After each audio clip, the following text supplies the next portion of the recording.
Hi, everybody, and welcome to the Wicked Bee of the West YouTube channel. My name is Dr. Stephanie Diana Eubank.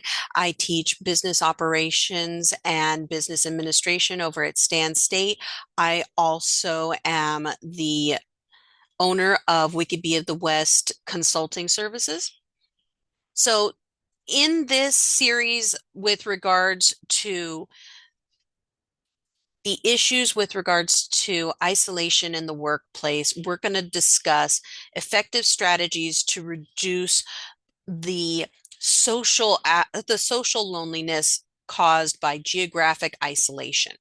Now, what is geographic isolation? I'm so glad you asked.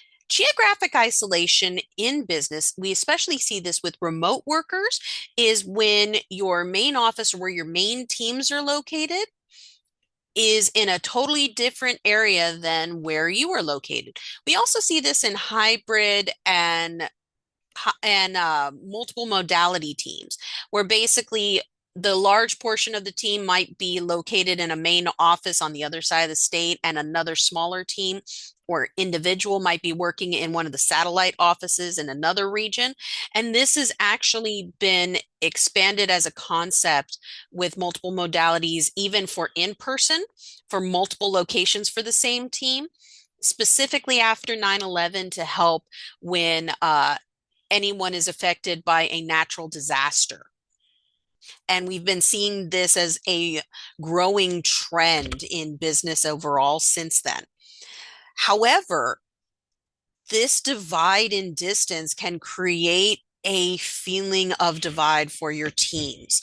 And this can create feelings of loneliness and also because we have to remember that business is a social science. It is, in fact, a science, and it's a social one. For many people, your work relationships are the primary social interaction that they may have, whether they're in person, remote, or hybrid.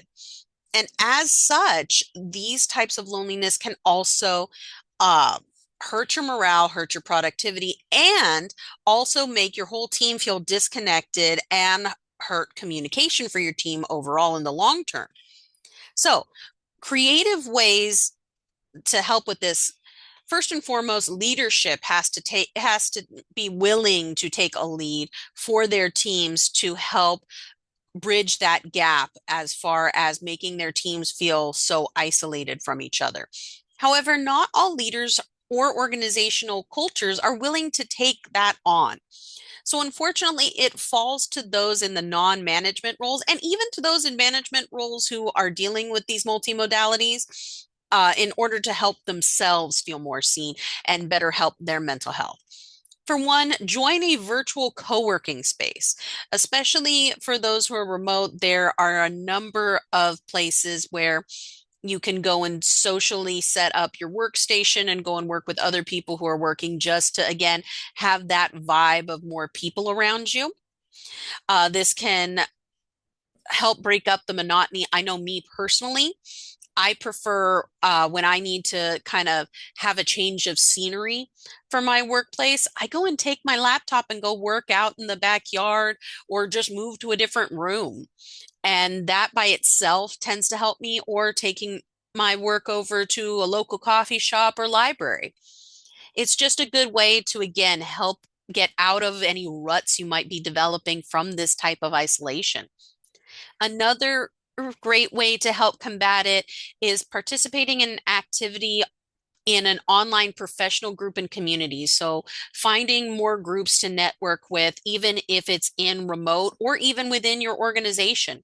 LinkedIn has some great groups and professional associations that you can meet up with. For those in more business roles or specialty, I recommend reaching out to mentors to find out any additional networking options that might be available in that method. Schedule regular social check-ins with your coworkers. I have coworkers and even past teammates that I schedule regular phone calls and just, hey, what's up? What are you seeing in the industry? Is it the same level of crazy that I'm seeing in mine? And this is a great way to help with your networking and also with regards to business development and organizational development as a whole. these are great ways to help you get through the social isolation that comes with geographical isolation. Also, lastly, engaging in cross-functional collaborations at work. Again, this can take more effort on part of leadership, but again, these are things that those in non-management roles can do to really help advocate for themselves. That's all I have for you for today. And remember, we're doing an 8-part series specifically on the different types of isolation that the workforce is dealing with. All of these have been researched most recently because remote work, of course, is here to stay. If you like this material, please like and subscribe.